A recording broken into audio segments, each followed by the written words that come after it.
आए हम प्रभु के वचन के अंदर इफिसियों की पत्री उसका 1-4 में से चलेंगे।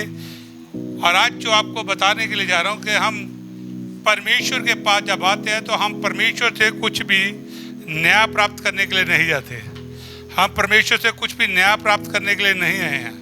परमेश्वर से हम वही प्राप्त करने के लिए आए हैं, वही पाना चाहते हैं जो परमेश्वर में पहले ही यीशु मसीह के द्वारा स्वर्गीय स्थानों में हमें दे दिया है। प्रभु ने सब कुछ पहले ही दे दिया है, हम उसी पे ध्यान कर रहे हैं और उसी को प्राप्त करना हमारा लक्ष्य है। अगर आपको दिल्ली जाना हो तो कौन सा रोड पकड़ेंगे? बाहर से पकड़ेंगे ना, वाया जीरपुर जाएंगे, दिल्ली में जाएंगे। आप दिल्ली में जाना ये आपका डेस्टिनेशन है, पहले ही दिल्ली वहाँ मौजूद है, वहाँ ही रास्ता भी पहले मौजूद है, हाईवे बना हुआ है, सब कुछ तैयार है, लेकिन जाना किसने है? हमें। अगर आपको अमृतसर जाना हो, पठानकोट जाना, तो उनका रास्ता अलग है, वो वहाँ पर है, रास्ते भी सब बने हुए हैं, सब कुछ तैयार। लेकिन सवाल ये है, अब आपको वहाँ पहुँचना है तो आपको वहाँ पर पहुँचने के लिए उसका रास्ता पता होना चाहिए, किस रास्ते से हमें जाना है। आप अगर दिल्ली जाना है तो पंजाब की सड़क पकड़ेंगे तो आगे पाकिस्तान ही मिलेगा, दिल्ली कभी नहीं आएगा। पंजाब में जाना है तो दिल्ली का रास्ता पकड़े, पंजाब कभी नहीं आएगा, फिर तो आगे आएगा। तो इसे मसीह यीशु में जो प्रभु हमारे लिए करता है वो बात हमें समझ होनी चाहिए कि परमेश्वर ने हमारे लिए सब कुछ पहले ही कर दिया गया। प्रभु को ये इस संसार की उत्पत्ति से पहले पता था कि हम यहाँ पर होंगे। उसने हमारे पापों की क्षमा के लिए, हमें जीवन देने के लिए, हमारा उद्धार करने के लिए, हमें आशीष करने के लिए ही नहीं आज बुलाया है कि हम आएंगे और जा कहेंगे प्रभु तू मेरे पापों को क्षमा कर, तो प्रभु कहेगा ठहर जा, मैं यीशु मसीह को भेजता हूँ, पहले वो तेरे पापों के लिए जान देगा। नो, प्रभु ने वो पहले ही क्रूस के ऊपर कर दिया है। परमेश्वर ने पहले ही मार्ग तैयार करके रखा हुआ है और आपको इस बात की जरूरत नहीं है कि आप उन चीजों को प्राप्त करने के लिए परमेश्वर को खुश करने की कोशिश करें। तो विश्वास उन्हें प्राप्त करके ही आप प्रभु को प्रसन्न कर सकते हैं। तो हम अक्सर में क्या चीजें ढूंढ रहे हैं, हम क्या चीजों को प्राप्त करने की कोशिश कर रहे हैं कि जो ऑलरेडी पहले ही दिया है। हम प्रभु के पास जाते हैं प्रार्थना के लिए, प्रभु को पता आपको चंगाई की जरूरत है, प्रभु को पता आपके घर में आपके जीवन में ये परेशानी आएगी, आपको छुटकारे की जरूरत है, प्रभु को पता आपके घर के अंदर क्या समस्या है, वो उसको आज से नहीं प्रभु को पता, जब आप दुनिया में नहीं थे तब भी आपकी समस्याओं का उसको पता था। बाइबल कहती है संसार की सृष्टि से पहले उसने हमें रच लिया, बना लिया था।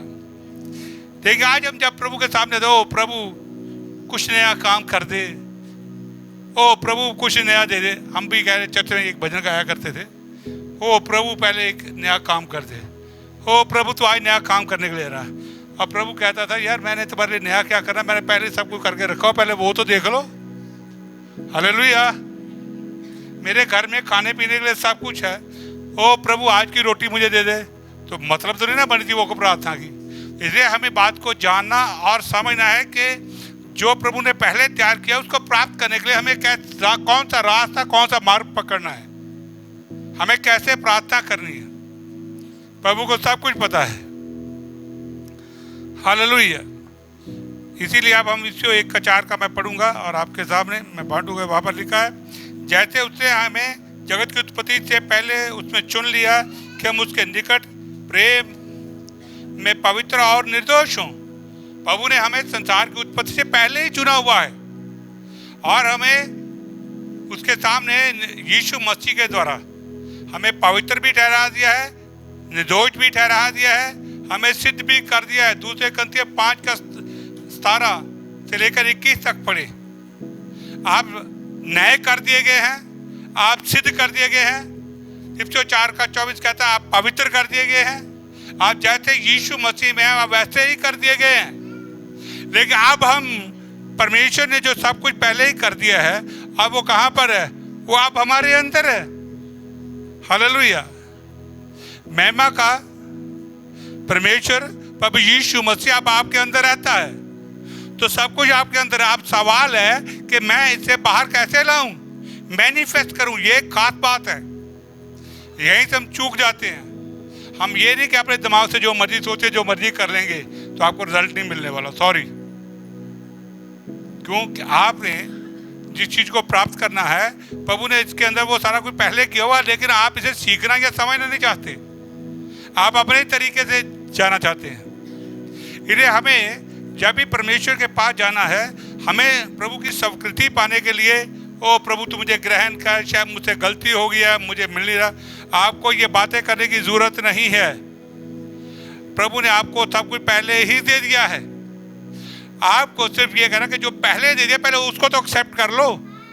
हम जो पहले मिला उसको एक्सेप्ट नहीं कर रहे, नई चीजें प्रभु के सामने रख रहे।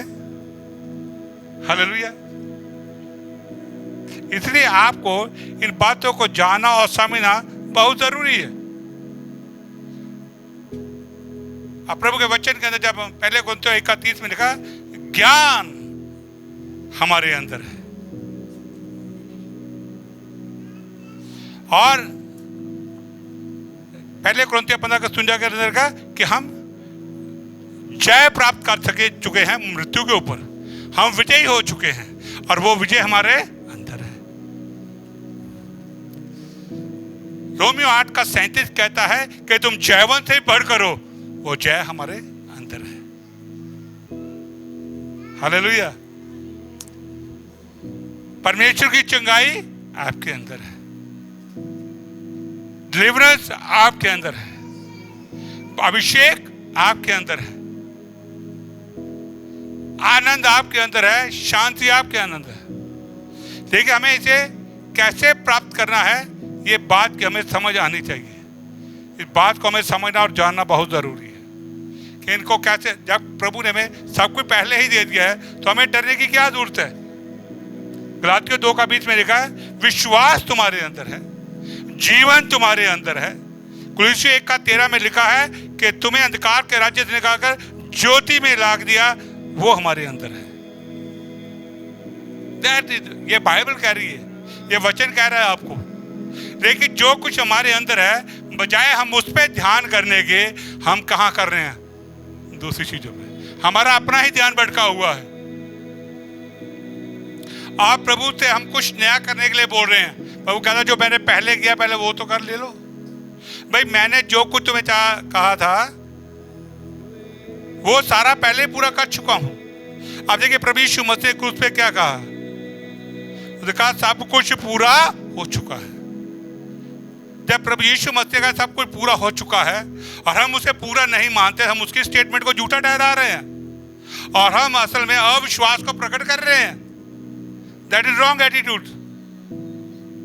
उद्धार के लिए प्रभु ने हमारा पहले बंदोबस्त किया, हमें तो बस हाथ बढ़ा के उसे लेना है, चंगाई को हाथ बढ़ा के लेना है, छुटकारे को हाथ बढ़ा के लेना है। लेकिन हम इन्हें बार बार क्यों नहीं इनके ऊपर ध्यान कर रहे, क्योंकि हम असल में अपने ज्यादा, मैंने पिछले हफ्ते बताया था, हम देखकर, सुनकर,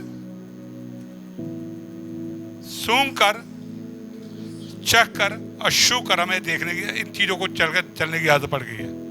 जो हम देखते हैं, सुनते हैं, लेकिन आत्मिक संसार के अंदर जो प्रभु ने कहा है आपको, उसको देखने के लिए आपको आपके अंदर, अपनी आत्मा के अंदर इन चीजों को जब आप मनन करेंगे, आप इन चीजों पे डेडिकेट करेंगे, जब इन चीजों पे सोचेंगे, ध्यान करेंगे कि यीशु मसीह में मैं कैसे सिद्ध कर दिया गया हूँ, कैसे पवित्र हूँ, कैसे मैं धर्मी बना दिया गया हूँ, तब चीजें बदलनी शुरू हो जाएंगी आपके जीवन के अंदर। That's start from you. हम आशीषों के लिए खुद ही अपनी रॉन्ग माइंडसेट के कारण या ज्यादा इधर से सुनने कर हम भटके हुए हैं, हमने ही रोकी हुई हैं। परमेश्वर की ओर से कोई रुकावट नहीं है। परमेश्वर ये नहीं आपके पीछे डंडा लाके मेरे और आपके पड़ा हुआ तुमने उपवास नहीं रखा इसलिए तुम्हें नहीं प्रार्थना का जवाब मिलेगा, तुम दसवाद नहीं देते हो इसलिए तुम्हें नहीं मिलेगा, तुम बाइबल नहीं पढ़ते हो इसलिए तुम्हें नहीं मिलेगा, तुम संगति नहीं करते हो नहीं मिलेगा। प्रभु ने ऐसा कोई डंडा नहीं पकड़ा हुआ कि आपको मारेगा और ये करेगा। ना ही प्रभु ऐसे डंडे से हमें चलाता है। ये ओनली एक रिलीजियस टीचिंग है जो हमारे माइंड सेट के अंदर बैठी हुई है कि हमें कुछ प्राप्त करना है तो हमें सबसे पहले उपवास रखना है। Wrong mind set. उपवास तो हम इसलिए रखते हैं ताकि जो कुछ प्रभु ने पहले दिया है उसको प्राप्त करें। इसीलिए संत पौल जो है वो क्या लिखता है, जब हम इफिसियों की पत्री इसी का 1:17 मिलेगा, ये भी तो संत पौल प्रार्थना करता है। मैं पढ़ूंगा आपके साथ,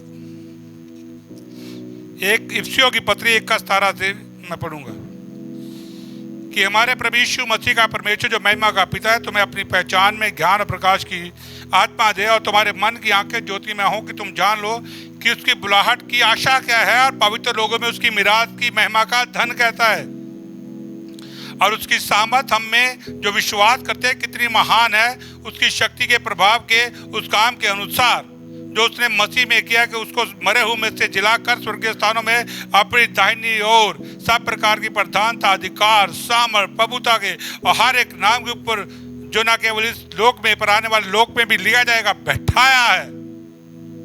हालेलुया।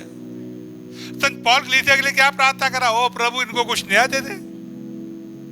He not prayed, ओ प्रभु इनके लिए ये कर दे। नो, प्रभु ने संत पौल कलीसिया के लिए क्या प्रार्थना, हे प्रभु इनको ज्ञान और प्रकाश का आत्मा दे, इनकी मन की आंखें ज्योति में हो कि जो पहले दिया है वो उसको देख पाए। हमने अपने अंदर आत्मिक आंखों बंद किया हुआ है, अब तक तुक्के से चले, एक ही हमें शब्द आता है और बाइबल पढ़ लो, संगीत करो, दुआ करो, बस, है ना, बाकी कुछ नहीं। लेकिन परमेश्वर चाहता है कि प्रभु आप, संत पौल कहता है तुम्हारे मन की आंखें खोले। हालेलुया। प्रभु ने ये नहीं कहा था, संत पौल ने ये नहीं किसी कलीसिया को भी कहा। अब जब कलीसियों को लिखता वहां पर भी लिखा मैं तुम्हारे लिए प्रार्थना करता हूं। पेट से फिलिपियों को क्या लिखता है, मैं प्रार्थना करता हूं कि तुम्हारा प्रेम हर प्रकार के विवेक और ज्ञान में और भी बढ़ता चला जाए। कलीसियों को लिखता है तुम्हारा ज्ञान हर प्रकार की समझ से परिपूर्ण होता चला जाए। अब हमें जो जरूरत है हमारी आत्मिक आंखें खोलने की है, प्रकाशन होने की, कि मेरे पास है क्या, मेरे पास ऑलरेडी क्या है। हालेलुया। आप जानते हैं कई बार आप चीजें घर में रख के भूल जाते हैं, आपको पता नहीं होना, है ना। कोई भी कीमती चीज हो या पैसे रख के भूल गए, हम भूल गए हैं। लेकिन अचानक से एक दिन आपने घर की सफाई करते आपको मिल गई। हालेलुया। आपको याद आ गया, हाँ ये तो यहां रखी थी, मैं भूल कैसे गई। मैं एक दिन एक वीडियो देख रहा था तो एक आदमी ने अपनी घरवाली को नई मुंदरी ला के दी सोने की, बहुत अच्छी। उसने क्या किया, मुंदरी जो थी वो घरवाली को लेके दी थी। घरवाली सोना पहनने की बड़ी शौकीन थी। अच्छा, दूर से कुछ दिनों के बाद वो मुंदरी गुम हो गई, तो उनकी पड़ोसन उनके घर में आती होगी, मिली होगी, तो वो मुंदरी ढूंढी, कहीं मिले ना। वो घर वाले चले रहे, ये तो पड़ोसन आई थी हमारे घर में, ये वक्त पक्का वही उठा के ले गई है मुंदरी, ये उसी के पास होगी। लेकिन वो पहले तो उसके घर वाला लड़ने के लिए गया, खुद गई, लेकिन वो लड़के वापस आ गई, खुद गया, वो भी लड़के वापस आ गया, फिर बापू को भेजा डंडा देके। ये झूठ बोल रहे हैं, कहता कोई नहीं, मैं देखता, इसके बापू को मैंने पीटा था, अब इसको भी पीटता हूँ। ये झूठ बोलते हैं। तो वो खेतों में काम कर रहा था, बुढ़ा जान डांग लेके चले जाता है, हमारी मुंदरी तेरी घरवाली चोरी किया तो देता नहीं है। वो कहता बापू मैं हाथ जोड़ता हूँ, हमने कोई तेरी मुंदरी नहीं चोरी की, हमने, हमारे पास नहीं है, हमसे गलती होगी तो मेरी बीवी तुम्हारे घर में चलेगी। लेकिन वो लफड़ा बुढ़ा उसको डंडे मार के आ गया घर में, फिर क्या गया, वो बेचारा डंडे खा के बैठ गया, कहता यार मैं क्या करूं, ये मुझे पीट भी गया, कुछ है तो है नहीं मेरे पास। लेकिन अचानक एक दिन घर में वो भैंसों की दवाई कर रहा था, तो गोबर इकट्ठा कर रहा था।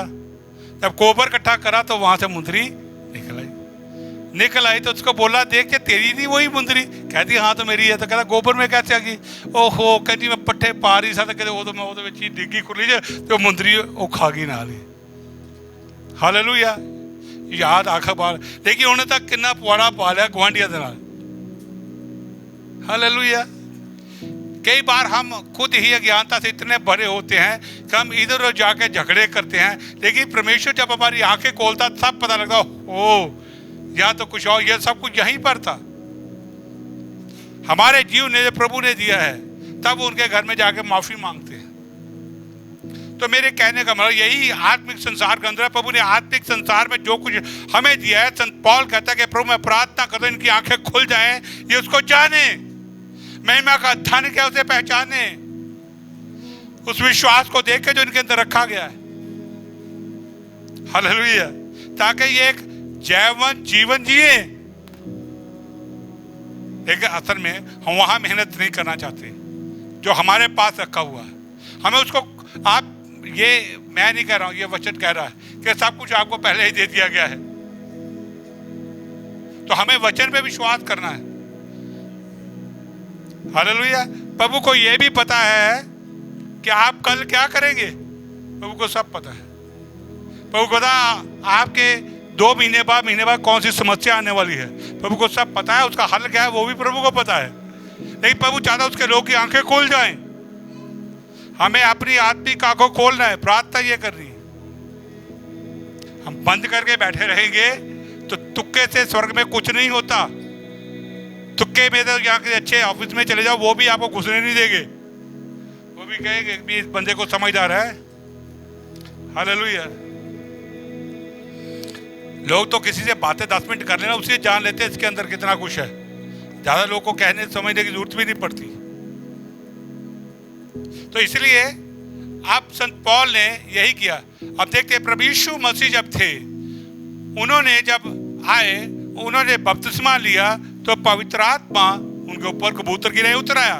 वो पवित्र आत्मा से भर गए और आत्मा की गवाही में जंगल में चले गए, शैतान पर जयवंत प्राप्त की और वही आत्मा की गवाही में जाके वो लोग को चंगा कर रहे। उन्होंने कभी पिता से ये प्रार्थना नहीं की, ओ पिता इनके लिए कुछ नया कर दे, इनको कुछ आशीष कर दे, ओ पिता इनके लिए कोई बड़ा काम कर दे।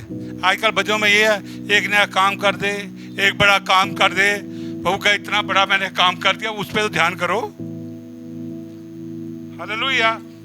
प्रभु यीशु मसीह सिंपल जाते थे अंदर, अच्छा चल भी तेरी आंखें खुल जाए, लंगड़ा चल उठ के चल, फिर मुर्दा चल उठ जाए, जिंदा हो जाए। वहां यीशु ने कहा, ओ क्या कहा यीशु मसीह ने, ओ पिता मैं प्रार्थना कर दो पवित्र आत्मा को भेज, वो इनको आगे छुए। आज का छूने का बड़ा चरण चला हुआ है। हालेलुया। फिर आपको क्या छू के करेगा? छूने से आपको क्या होगा? एक झुंझरी पे आप चाहते हो, उससे आपको क्या मिलने वाला? आप अंदर देखिए, प्रभु ने आपको सब कुछ पहले ही दिया हुआ है। हालेलुया। जब आप ये बातें, आपकी आंखें प्रकाशमान हो जाएंगी तो सारे काम करने शुरू हो जाएंगे। संत पतरस और जब यूहन्ना मंदिर को प्रार्थना के लिए जा रहे, जब प्रेरितों काम उसका 30 अध्याय के अंदर हम देखते हैं, तो उधर लंगड़े को क्या बोला? ऐसे देखा, उठो चल फिर। उन्हें कहा भीख दे दे। कहता मेरे पास भीख नहीं है, जो मेरे पास है वो देता हूं। पतरस और यूहन्ना को पता हमारे अंदर कौन है? यीशु मसीह। यीशु मसीह ना से उठ चल फिर। तो हमारे अंदर जब यीशु मसीह होता है तो वो कार्य करता है, वो आपको चलाता है। इसलिए उन्होंने अंदर ध्यान किया था हमारे अंदर क्या है। जब हम ये पहचान लेते हैं, फिर हम क्या करते हैं? फिर हम घर में नहीं बैठते, सुसमाचार आस पड़ोस में बांटते हैं। Good news. Hallelujah. Jesus loves you. परमेश्वर आपको उद्धार देना चाहता है, प्रभु आपको आशीष करना चाहता है, प्रभु आपके लिए काम कर रहा, वो आपको क्षमा करने के लिए उसने सारा काम पूरा कर दिया है। आओ और आशीष को पाओ, स्वर्गीय आशीषों को प्राप्त करो फ्री में। वी प्रीच, यीशु को शेयर करते हैं, लोगों के लिए प्रार्थना करते हैं, तब आपका जीवन के अंदर से वो जो जीवन का जल बहना शुरू हो जाता है, वो आशीषें बाहर आनी शुरू हो जाती है। तो जब आप बांटेंगे नहीं तो बढ़ेगा कैसे? यीशु मसीह बाहर गया, जीवन बह रहा था, हमसे क्यों नहीं बहता? हमारे अंदर जीवन क्यों नहीं बहता दूसरों के अंदर? क्योंकि हमने उसे रोक के रखा हुआ है। हमें पता होना चाहिए हमारे अंदर क्या है और वो कैसे बढ़ेगा जब आप उसे। इसलिए हमें क्या, तो हमें इस चीज के ऊपर हमारे अंदर क्या है प्रभु ने रखा हुआ, मन की आंखें ज्योति में करे। दूसरा, उस पर ध्यान केंद्रित करे, फोकस ऑन दैट। मेरे अंदर क्या है वो फोकस करें। जब फोकस करेंगे और आप प्रार्थना करेंगे, आप लोग को शेयर करेंगे, तो वो जीवन आपके अंदर से बहना शुरू हो जाएगा। लोग चंगा होना शुरू हो जाएंगे, लोग छुटकारा पाना शुरू हो जाएंगे। आपने यदि पवित्र आत्मा के द्वारा नया जन्म पा लिया है और आपके अंदर पवित्र आत्मा है, तो आपके जीवन से चीजें रुकेंगी नहीं, बढ़ेंगी। लेकिन यदि हम उसको लेके घर में बैठे हुए हैं, किसी के साथ कुछ शेयर ही नहीं करना, बांटना ही नहीं है, किसी के लिए प्रार्थना भी करने, बस अपने परिवार के लिए करी जानी, ज्यादा मेरे लिए कर दिए, पास्टर के लिए, चर्च के लिए कर देंगे, हमारा ज्यादा फोकस नंबर ही होता। लेकिन व्हेन वी शेयर, तो आपके अंदर से जीवन बहता है, चंगाई बहती है, आशीष बहती है और आप फलवंत होते हो। और वो जब आशीष है, जब आप कंसंट्रेट करते हो, जब आप ध्यान करते हो, वो निकलनी शुरू होती है, तब आपको दुनिया एक जलता हुआ इंसान देखती है, जो पवित्र आत्मा से भरा हुआ और जल रहा है पवित्र आत्मा की सामर्थ्य के द्वारा। उसे पवित्र आत्मा के द्वारा आग लगी हुई है उसके अंदर। हालेलुया। और उस आग की चपेट में जो भी आ जाएगा वो बचेगा नहीं। कौन? अंधकार और उसके काम। हालेलुया। मनुष्य आपके द्वारा आशीष पाएंगे। मैं हमेशा कहता, पौलुस क्या था, वो अकेला ही जाता था। आज का चलन क्या है? हाथ पकड़े, दुआ करो, सारे लोग उपवास रखो तो प्रभु जवाब देगा। लेकिन कुछ नहीं दिया। मैं अभी ये अमेरिका की सरकार आने से पहले मैं देख रहा था, वहाँ पे बड़े बड़े प्रॉफिट्स थे अमेरिका के अंदर, और बड़े बड़े जो भविष्यवक्ता थे भविष्यवाणियाँ कर रहे टीवी पे आके। प्रभु ने हमें स्वर्ग में ले जाया, प्रभु ने हमें दिखाया है कि ये ट्रंप ही अगला राष्ट्रपति बनेगा। अब बड़े बड़े पास्टर ने, छोटे मोटे नहीं, जो के बहुत नामी पादरी हैं, जिनकी वर्ल्ड वाइड सेवकाई है, जो एक स्कॉलर है, बुद्धिमान है, ज्ञान के करता है, स्वर्ग में उठा लिए गए। अब प्रभु ने दिखाया कि ट्रंप जीता है। और ये एक सिद्धरोध का प्रोग्राम आता है, पता नहीं आप लोगों ने देखते हैं, नहीं मैं देखता हूँ कभी। उसके अंदर आके उसकी गवाही देते थे और बड़े रिनाउंस पास्टर थे। हालेलुया। लेकिन मैं साहिल से बैठ के कहता, मैं क्या, अगर ट्रंप नहीं आया तो ये सारे नजर नहीं आएंगे। लेकिन मुझे ये बताओ, अब उन्होंने ये सारा कुछ कह दिया, ट्रंप आया, बाइडेन आया, आ गया ना, ट्रंप आया। यह इलेक्शन थी 2019 में, सारा चर्च, सारे हिंदुस्तान के हाथ पकड़ पकड़ के दुआ कर रही है, 72 घंटे उपवास की प्रार्थना, 24 घंटे उपवास की प्रार्थना कि मोदी ना आए। और ये सच है, चर्च के अंदर ये प्रार्थनाएं हुई। लेकिन उनको यही पता था, मैं बच्चों को कहा ऐसा कुछ होने वाला नहीं है, पर वो ऐसी दुआओं को नहीं सुनेगा। हालेलुया। प्रभु चाहता है कि मेरे लोग ज्ञानवान हो। लेकिन आप जानते हैं, मोदी आ गया ना, राहुल गांधी को बुलाने के चक्कर में सारा चट, ये नहीं छोड़, बड़े बड़े, मैं हैरान होता इनको, इनके लीडर कैसे हैं। और लोग बेचारे सीधे हैं, वो वैसे फॉलो कर जाते हैं। मुझे भी चंडीगढ़ में पास्टर बुलाते थे, पास्टर यार दुआ करें, मैं तुम कर लो, तुम्हें पता चल जाएगा। अभी मैं कहता हूं उनको, आ गया तुम्हारा जवाब, उपवास रख के दुआ करेंगे कि फांसीवादी फोर्सेज जो है देश के ऊपर राज्य ना करें। मैं कई बार प्रभु को, हम लोग को सीधा करने के लिए, हम प्रभु के वचन को नहीं समझते, सीखते नहीं है। प्रभु कहता फिर इनको ही आने दो जरा। हालेलुया। प्रभु कहता इन्हीं को आने दो। मैंने प्रैक्टिकल ये चीज़ों को देखा, मैं तब आपको बता। इसलिए आप बाहर क्या हो रहा वो ना देखो, आपके अंदर प्रभु क्या कर रहा वो देखो, पवित्र आत्मा आपको क्या गाइड कर रहा वो देखो। आपके अंदर प्रकाशमान आपको होना बहुत जरूरी है। जब आप प्रकाशमान हो जाएंगे, ये करेंगे, तब आपके जीवन में जय जयकार की स्वर गूंजेगी। आपके आंगनों में प्रभु जयवंतिके से आप जय जयकार करेंगे। आपके घर के आंगन खुशहाली से भर जाएंगे, आपका अपना जीवन खुशहाली से भर जाएगा, क्योंकि अब आप वो क्या कर रहे हैं, जो आपके अंदर है आप उस पर ध्यान लगा रहे हैं। हालेलुया। और आपके अंदर कौन रहता है? प्रभु यीशु मसीह, महिमा का परमेश्वर। कई लोग कल्पनाएं करते हम स्वर्ग में जाएंगे, सोने की सड़कें हैं, मोतियों के गेट हैं, हीरे जवाहरात की नींवें हैं और सिंहासन के जीवन की नदी बह रही है और दोनों तरफ 12 फलदार पेड़ हैं जो हर महीने नया फल देते हैं। कि ऐसे सपने लेते रहते हैं। हालेलुया। यीशु मसीह के सामने तो स्वर्ग भी वो सारा फीका है, आपकी सोने की सड़कें भी वो सब फीके हैं, हीरे जवाहरात यीशु मसीह के सामने फीके हैं, लेकिन वो महिमा वो आपके अंदर भरी हुई है। हालेलुया। सर्व से महान और सर्व से पवित्र और सर्व से उत्तम परमेश्वर हमारे अंदर है। हमें उस पर ध्यान करना है कि वो क्या चाहता है। तब आप जय जयकार से जिएंगे, विजयी से जिएंगे। हमारे आंगनों में विजयी की ध्वनि सुनाई देगी, हम विजय से बढ़कर आगे जिएंगे। तो प्रभु आपको आशीष और बरकत दे। इसलिए अपने अंदर जो किया गया उस पर ध्यान करें। प्रभु आप सबको आशीष और बरकत दे। मैं आपके लिए छोटी प्रार्थना करता हूँ। प्यारे प्रभु जी, मैं इन सब के लिए तेरे पवित्र लोगों के लिए प्रार्थना और विनती करता लॉर्ड फादर। प्यारे खुदावंद पवित्र प्रभु यीशु मसीह, आप महान है पवित्र प्रभु, आप जो महिमा के परमेश्वर प्रभु यीशु मसीह के परमेश्वर जो आप महिमा के पिता है लॉर्ड, तो अपने लोगों को सभी को अपनी पहचान में ज्ञान और प्रकाश की आत्मा दे।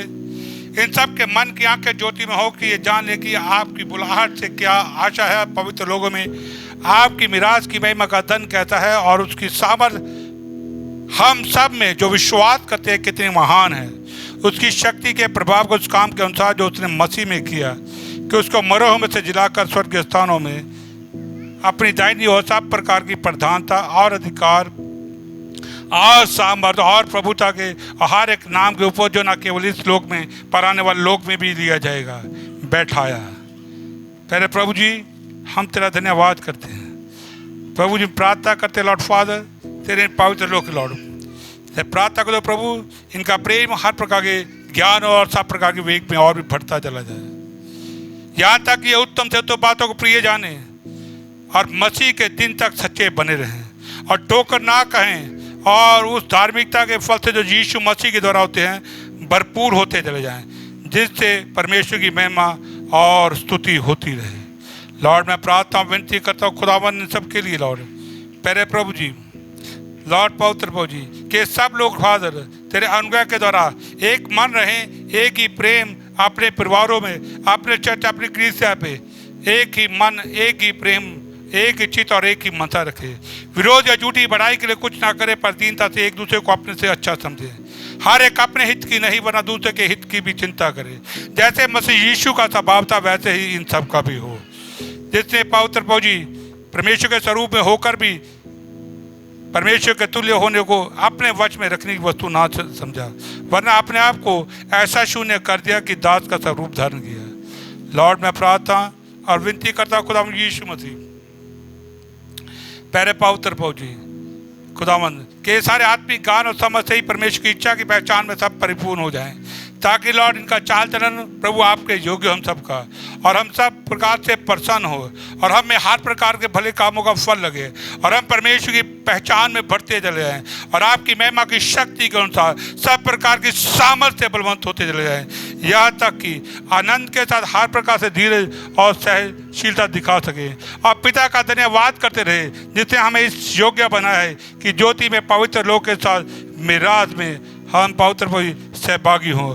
लॉर्ड मैं प्रार्थना विनती करता लॉर्ड फादर अपने सब लोगों को हम सबको लॉर्ड फादर अपनी आत्मा के द्वारा अपनी महिमा के धन के अनुसार ये दान दे कि हम अपने आपके आत्मा से अपने भीतरी मनुष्य तत्व में सामर्थ पा के बलवंत हो जाएं और विश्वास के द्वारा मसीह हमारे हृदय में बसे की प्रेम में जड़ पकड़कर और नेव डालकर सब पवित्र लोग के साथ भली भांति समझने की शक्ति पाएं और उसका आपकी चौड़ाई और लंबाई और ऊंचाई और गहराई कितनी है और मसीह को उस प्रेम को जान सके जो ज्ञान से परे है कि हम हर परमेश्वर की सारी भरपूरता परिपूर्ण हो जाए।